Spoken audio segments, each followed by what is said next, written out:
ఆచి చికెన్ మసాలా. మొత్తానికి తమిళనాడులో టీవీకే అధినేత విజయ్ ప్రభుత్వ ఏర్పాటుకు లైన్ క్లియర్ అయింది. ప్రభుత్వ ఏర్పాటుకు అవసరమైన 118 మంది ఎమ్మెల్యేల మద్దతుతో జాబితా రూపొందించి గవర్నర్ కు సమర్పించబోతున్నారు టీవీకే చీఫ్ విజయ్. 107 మంది టీవీకే ఎమ్మెల్యేలు, 5 కాంగ్రెస్ ఎమ్మెల్యేలతో పాటు 2 సిపిఐ ఎమ్మెల్యేలు, 2 సిపిఎం ఎమ్మెల్యేలు, మరో 2 విడుదలై చిరుతైగల్ కచ్చి ఎమ్మెల్యే మద్దతు ఇచ్చేందుకు ముందుకొచ్చారు. దీంతో ప్రభుత్వ ఏర్పాటుకు కావలసిన 118 మంది ఎమ్మెల్యేలతో జాబితా గవర్నర్ కు సమర్పించనున్నారు. ఇక రేపే సీఎంగా విజయ్ ప్రమాణ స్వీకారం చేయొచ్చని తెలుస్తోంది.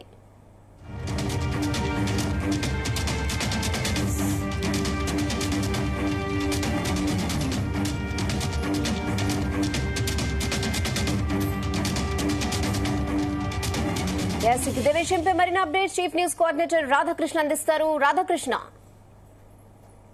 Good evening Rehana. ఎట్టకేలకు తమిళనాడు రాష్ట్ర రాజకీయాల్లో ఒక రకమైన ఎండ్ కార్డు పడ్డది. సో గత 4 రోజులుగా జరుగుతున్నటువంటి హైడ్రా ఉందో మొత్తం పొలిటికల్ హైడ్రామాకు తెరపడ్డట్టయింది. సో కాసేపటి క్రితమే కమ్యూనిస్టు పార్టీలు ఉదయం నుంచి కూడా టీవీకే పార్టీతో సంప్రదింపులు జరిపాయి. సో సిపిఐ, సిపిఎం 2 పార్టీలు కూడా టీవీకే పార్టీకి మద్దతు ఇవ్వడానికి, ప్రభుత్వ ఏర్పాటుకు సానుకూలంగా స్పందించాయి, మద్దతు ఇవ్వడానికి సిద్ధపడ్డాయి. సో అధికారికంగా సిపిఐ ఇప్పటికే లేఖ విడుదల చేయగా కమ్యూనిస్ట్ పార్టీలు, సిపిఎం కూడా మరి కాసేపట్లో ప్రకటన విడుదల చేసే అవకాశం కనబడుతోంది. వీటికి తోడు వీసీకే పార్టీకి సంబంధించి 2 ఎమ్మెల్యేలు ఉన్నారు. వాళ్ళతో కూడా టీవీకే పార్టీ ఇప్పటికే సంప్రదింపులు జరుపుతోంది. వాళ్ళు కూడా కాసేపట్లో మద్దతు ఇస్తున్నట్టుగా కూడా ప్రకటన చేసే అవకాశం కనబడుతోంది. సో మొత్తంగా 4 రోజుల నుంచి ఒక హైడ్రామా కొనసాగింది.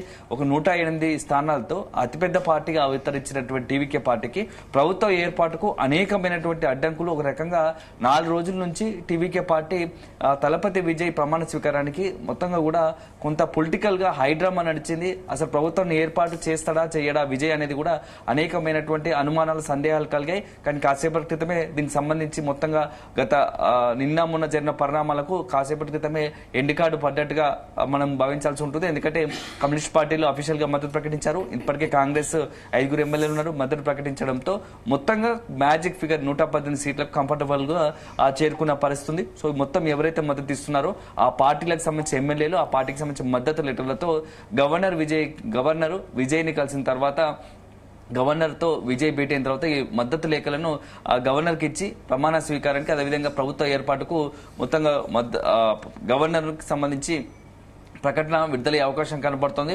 సో అది ప్రమాణ స్వీకారం రేపు ఉంటుందా, ఎప్పుడు ఉంటుందా అనేది కూడా మరి కాసేపట్లోనే అధికారికంగానే టీవీకే పార్టీ ప్రకటించే అవకాశం కనబడుతుంది. సో అనేకమైన ట్విస్టులు మనం చూసాం మొన్నటి నుంచి కూడా. మొత్తం ఒకసారి పరిణామాలు గమనిస్తే మొదటగా మే 4వ తేదీ ఫలితాలు వచ్చాయి. సో ఫలితాల్లో మొత్తంగా 234 సీట్లు ఉన్నటువంటి తమిళనాడు అసెంబ్లీకి కేవలం 108 సీట్లకు, మ్యాజిక్ ఫిగర్ కు 10 సీట్ల దూరంలో టీవీకే పార్టీ అతిపెద్ద పార్టీగా అవతరిస్తూ 108 సీట్ల వద్ద అయిపోయింది. ఆ తర్వాత డిఎంకే పార్టీ మొన్నటి వరకు అధికార పక్షంగా ఉన్నటువంటి డిఎంకే ఇప్పుడు 59 సీట్లకు పరిమితమైంది. ఆ తర్వాత నెక్స్ట్ ఏఐడిఎంకే 47 సీట్లకు. ఇట్లా దీంతో పాటుగా పిఎంకే పార్టీ, డిఎంకే కూటమిలో అత్యంత ఏఐడిఎంకేలో కూటమిలో భాగస్వామైనటువంటి పిఎంకే పార్టీకి 4 సీట్లు. అదే సందర్భంలో బీజేపీకి 1 సీట్ వచ్చింది. మరోవైపు డిఎంకే పార్టీలో కలిసి పొత్తుగా పోటీ చేసినటువంటి డిఎంకే పార్టీకి సంబంధించి కాంగ్రెస్ కు 5 సీట్లు వచ్చాయి. అదేవిధంగా వీసీకే పార్టీకి 2 సీట్లు, కమ్యూనిస్ట్ సిపిఐకి 2, సిపిఎం కు 2. దీంతో పాటుగా ఐయుఎంఎల్, ఇండియన్ ముస్లిం లీగ్ సంబంధించినటువంటి 1 సీటు, ఇంకా ఇతర ఇండిపెండెంట్ డిఎండికే పార్టీకి సంబంధించి 1. ఇట్లా మొత్తంగా 230 సీట్లో పూర్తి స్థాయి మెజార్టీ రాకపోవడంతో చిన్న పార్టీలను, మద్దతుదారులను కలుపుకొని ప్రభుత్వ ఏర్పాటుకు అనేక రకాల ప్రయత్నాలు చేసినప్పటికీ అనేకమైనటువంటి కొంత ఇబ్బందులు వచ్చాయి. సో మొత్తంగా విజయ్ పార్టీకి అనుకున్నట్టుగా నిన్న మొన్న కొంత జరిగినట్టు పరిణామంలో మొదట కాంగ్రెస్ 5వ తేదీనే కాంగ్రెస్ తో సంప్రదింపులు మొదలుపెట్టిన టీవీకే పార్టీ. సో 6వ తేదీ ఆటోమేటిక్ గా మేము మద్దతు ఇస్తున్నట్టుగా కూడా ప్రకటించారు కాంగ్రెస్ పార్టీ. సో అదే నేపథ్యంలో అంతవరకు కూడా మద్దతుగా నిలిచినటువంటి కమ్యూనిస్టులలో తిరిగి పునరాలోచన చేసి మేము డిఎంకే పార్టీ పొత్తుతోనే ఉంటాం, డిఎంకే పార్టీ వైపే నిలుస్తామని చెప్పేసి ప్రకటించడం మొత్తం టీవీకే పార్టీని మరొకసారి ఒక రకమైన డిఫెన్స్ లో పడేసింది. సో ఆ తర్వాత ఒకవైపు కాంగ్రెస్ మద్దతు ఇవ్వగానే కాంగ్రెస్ ఎమ్మెల్యేలను జత కలిసి కాంగ్రెస్ ఎమ్మెల్యేలను కూడబట్టుకుని గవర్నర్ వద్దకు, లోక్ భవన్ లోని గవర్నర్ వద్దకు వెళ్లారు. రాజేంద్ర విశ్వనాథన్ కలిస్తే అక్కడ పూర్తి స్థాయి మీకు మద్దతు, ప్రభుత్వ ఏర్పాటు కావాల్సిన 118 మంది ఎమ్మెల్యేల మద్దతు లేదు కాబట్టి మీరు ప్రభుత్వ ఏర్పాటుకు మీకు వీలు కాదు, సో వెంటనే మీరు ఉపసంహరించుకోండి అని చెప్పేసి విజయ్ కి చెప్పాడు. సో అప్పుడు ఒక్కసారిగా ఊహించని పరిణామంతో టీవీకే పార్టీ, విజయ్ కూడా ఒక రకంగా ఒకంత షాక్ గురయ్యారు. ఎందుకంటే రాజకీయ అనుభవం లేని కారణంగా ఇట్లాంటి గవర్నర్ నుంచి ఇలాంటి ప్రకటన వస్తుంది, ఇలాంటి ప్రశ్న ఉత్పన్నమవుతుంది, ఇట్లాంటి ప్రశ్న ఎదురవుతుందని చెప్పేసి విజయ్ అసలు ఊహించలేదు. సో 6వ రోజు మొదట గవర్నర్ కలిసిన తర్వాత 7వ తేదీ పెద్ద ఎత్తున చెన్నైలో నెహ్రూ స్టేడియంలో ప్రమాణ స్వీకారానికి ఏర్పాట్లు కూడా ఒకవైపు జరుగుతూ ఉన్నాయి. గవర్నర్ కలిసారు, కానీ గవర్నర్ ఒక్కసారిగా దానికి అనుకున్న దానికి రివర్స్ గా షాక్ ఇవ్వడంతో ప్రభుత్వ ఏర్పాటుకు సానుకూలంగా స్పందించకపోవడంతో మొత్తంగా ఈ యొక్క రద్దు కూడా అయిపోయింది. ప్రభుత్వ ఏర్పాటుకు సంబంధించి ప్రమాణ స్వీకార కార్యక్రమం అంతా రద్దయింది. సో నిన్న కూడా భరోసా ప్రయత్నం చేశారు. నిన్న కూడా సేమ్ అదే సీన్ రిపీట్ అయింది. మీకు మెజార్టీ ఎమ్మెల్యేలు లేకుండా పదే పదే వచ్చి కలవడం వల్ల ప్రయోజనం ఏముంటుంది? సో మెజార్టీ మద్దతు ఎమ్మెల్యేని మీరు మద్దతు తీసుకోండి, ఆ తర్వాత కలవండి, ప్రభుత్వాన్ని ఏర్పాటు చేసుకోండి అని చెప్పేసి ఇప్పటికే ఒకవైపు గవర్నర్ విజయ్కి చెప్పారు. ఈ నేపథ్యంలో మరోవైపు డీజీపీని కొంతమంది అధికారులను కూడా సిఎస్ ను డీజీపీ విషయం పిలుచుకొని మొత్తం రాష్ట్రంలో ఉన్నటువంటి శాంతి భద్రతపై చర్చిస్తూనే మీరు ఒకవైపు అతని ప్రభుత్వ ఏర్పాటుకు సరైనటువంటి ఎమ్మెల్యే లేరు, అతని పార్టీలో మద్దతు లేదు, అలాంటప్పుడు సీఎంకి ఇచ్చాల్సిన ప్రోటోకాల్ ఎట్లా ఇచ్చారు, సీఎంకి ఇచ్చినటువంటి సెక్యూరిటీ ఎలా ఇచ్చారని చెప్పేసి డీజీపీ పైన సిఎస్ పైన కాస్త సీరియస్ గా వ్యక్తం చేసినట్టు కూడా వార్తలు వచ్చాయి. ఈ నేపథ్యంలో అసలు గవర్నర్ తీసుకున్న నిర్ణయాల పట్ల అసలు విజయ్ సీఎం అవుతాడా లేదా టీవీకే పార్టీ ప్రభుత్వాన్ని ఏర్పాటు చేస్తుందా లేదా అనేది అనేకమైన సందేహాలు అనుమానాలు కలిగాయి. సో నిన్న ఎట్టకేలకు నిన్న సాయంత్రం నుంచి ఈ మొత్తం పరిణామాల నేపథ్యంలో విజయ్ రంగంలోకి దిగి ఎవరైతే పార్టీలు ఉన్నారో కమ్యూనిస్ట్ పార్టీలు కావచ్చు, వీసీకే పార్టీకి సంబంధించి నేరుగా సంప్రదింపులు జరిపి ఎట్టకేలకు వాళ్ళని ఒప్పించగలిగారు. సో ఇప్పుడు అధికారికంగా ప్రకటన వెలువడింది. ఇక మొత్తంగా మరి కాసేపట్లో గవర్నర్ కలిసి తమకు ఉన్నటువంటి ఎమ్మెల్యే మద్దతుతో ప్రభుత్వ ఏర్పాటుకు సంబంధించి లేఖను ఇవ్వబోతున్నారు. సో గవర్నర్ మరి లేఖ తీసుకున్న తర్వాత ప్రభుత్వ ఏర్పాటుకు నిన్న మొన్న జరిగిన పరిణామాల నేపథ్యంలో ఈసారి ఏం చేయబోతున్నాడు, నిజంగానే ప్రభుత్వం ఎందుకంటే పూర్తిస్థాయి రాజ్యాంగబద్ధంగా 118 సంఖ్యాబలం ఉంది, ప్రభుత్వ ఏర్పాటు కావాల్సినటువంటి ఎమ్మెల్యేల మద్దతు ఉన్న నేపథ్యంలో గవర్నర్ కూడా ఇక ప్రభుత్వ ఏర్పాటుకు సానుకూలంగా స్పందించే అవకాశం కనబడుతోంది. ఎట్టకేలకు మాత్రం తమిళనాడులో కొత్త ప్రభుత్వం టీవీకే పార్టీ ఆధ్వర్యంలోని తలపతి విజయ్ ఆధ్వర్యంలో కొత్త ప్రభుత్వం ఏర్పడబోతోంది. సో దశాబ్దాల కాలం పాటు ఒకవైపు డిఎంకే ఏఐడిఎంకే రెండు ఒకరి తర్వాత ఒకరుగా తమిళనాడు రాష్ట్రాన్ని వెళ్లారు. సో ఇప్పుడు ఆ రెండు పార్టీలకు చెక్ పెడుతూ కొత్తగా పార్టీ పెట్టిన 2 సంవత్సరాల కాలంలోనే అధికారంలోకి రావడం ఇప్పుడు సంచలనంగా మారింది. దేశవ్యాప్తంగా కూడా టీవీకే పార్టీ ఒక రకమైనటువంటి అనేకమైనటువంటి కొత్త పార్టీలకు, రాజకీయ పార్టీలకు ఒక రకంగా ఇప్పుడు రోల్ మోడల్ గా నిలిచారు. పార్టీ పెట్టిన ఎంత తక్కువ సమయమైనటువంటి ప్రజల్లోకి వెళ్లిన విధానం, ప్రజల్లో అధికారంలోకి వచ్చారంటే విజయ్ అంత కంఫర్టబుల్ గా అంత కాన్ఫిడెంట్ గా ప్రజల్లోకి వెళ్లి ప్రచారం చేయడం, అదేవిధంగా సోషల్ మీడియా కావచ్చు జెన్జీని ఒప్పించగలగడం మొత్తంగా కూడా సక్సెస్ఫుల్ అయ్యాడు. ఈ నేపథ్యంలో ఇప్పుడు ప్రభుత్వంలో అధికారం రావడానికి కూడా ఆ టీవీకే పార్టీకి ఒక రకంగా యువత, జెన్జీ బ్యాచ్, అదేవిధంగా సోషల్ మీడియా ఈ మొత్తం మెయిన్ గా జరిగిపోయాయి. సో మహిళలు కూడా సో ఈ నేపథ్యంలో ఇక నెక్స్ట్ వివిధ రాష్ట్రాలకు సంబంధించి కూడా కొత్త రాజకీయ పార్టీలకు ఇప్పుడు విజయ్ ఒక రోల్ మోడల్ గా అవుతున్నాడు. సో ఎంటైర్ గా తమిళనాడులో నిన్న మొన్న జరుగుతున్న పరిణామాలకు ఎండుకాటు పడ్డది. ఒకవైపు డిఎంకే ఏడిఎంకే కూడా ఆఖరి నిమిషంలో టీవీకే పార్టీ కనుక ప్రభుత్వాన్ని ఏర్పాటు చేయలేకపోతే, ప్రభుత్వ ఏర్పాట్లు విఫలమైతే ఖచ్చితంగా తాము కలిసి టీవీకే పార్టీని ఎట్లాగో ప్రభుత్వం ఏర్పాటు చేయలేదు కాబట్టి కనీసం డిఎంకే ఏడిఎంకే కలిసి ప్రభుత్వాన్ని ఏర్పాటు చేస్తే బాగుంటుందా అనే ఒక చర్చ కూడా తమిళనాడు రాష్ట్ర రాజకీయాలు అసలు ఎవరు కనివిని ఎరగరు, అది ఊహించరు. అట్లాంటి పరిస్థితి కూడా ఒక రకంగా అనివార్యం కాబోతుంది అని చెప్పేసి కూడా చర్చ జరిగింది.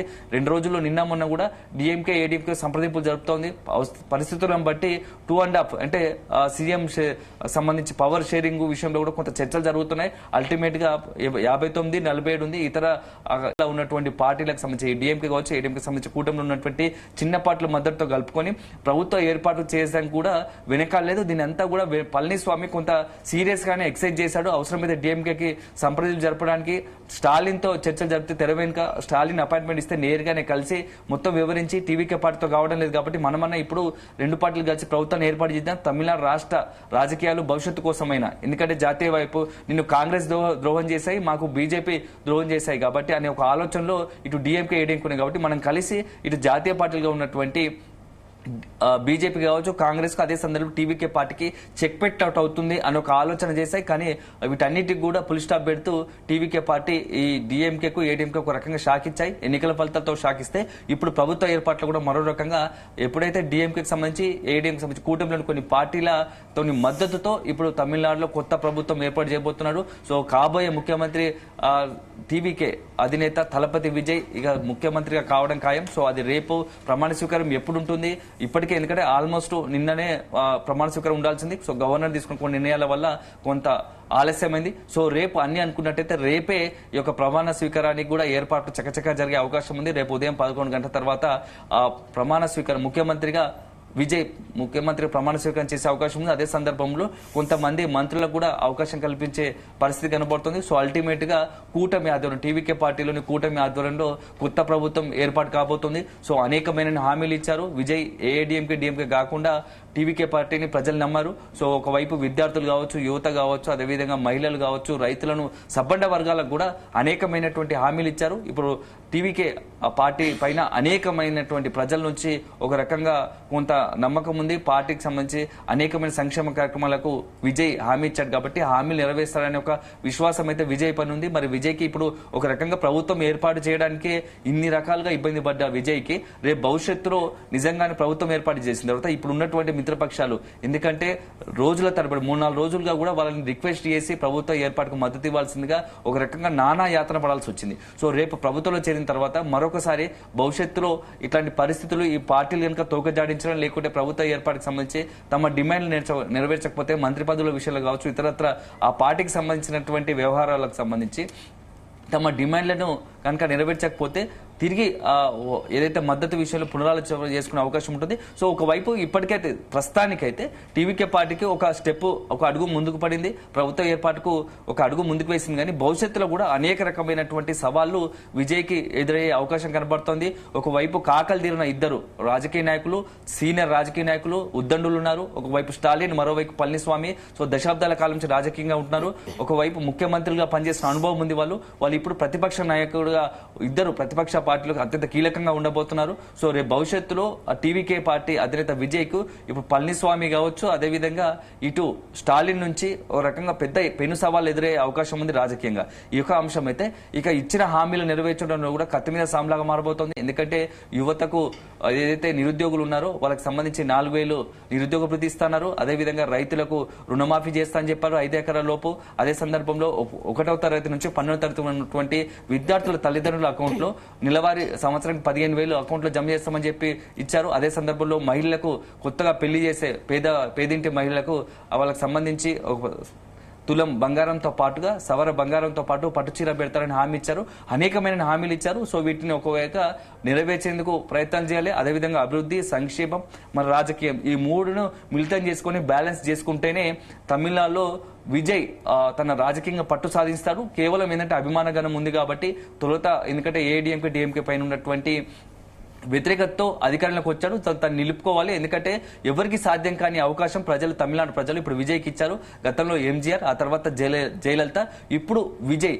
వాళ్ళిద్దరి ఎత్తైతే ఎంజీఆర్ కావచ్చు, జయలలిత ఎంతటి పునాది వేశారో రాజకీయాలతో, సినిమా నుంచి వచ్చి రాజకీయంలో తనదైన ముద్ర వేసి ఒక రకంగా సంచలనంగా మారారు. ప్రజలకు చాలా ఆదరణగా, ఎందుకంటే కొన్ని సంక్షేమ పథకాలతో పాటు రాజకీయంగా కూడా దగ్గరయ్యారు. సో మరి విజయ్ కూడా అలా ఎంజీఆర్, జయలలిత తర్వాత అలాంటి పాత్ర తమిళనాడు రాష్ట్ర రాజకీయాల్లో పోషించబోతున్నారు అనేది మాత్రం భవిష్యత్తులో కాలమే సమాధానం చెప్పాల్సి ఉంటుంది. Rehana. Okay Radhakrishna, thanks for the updates.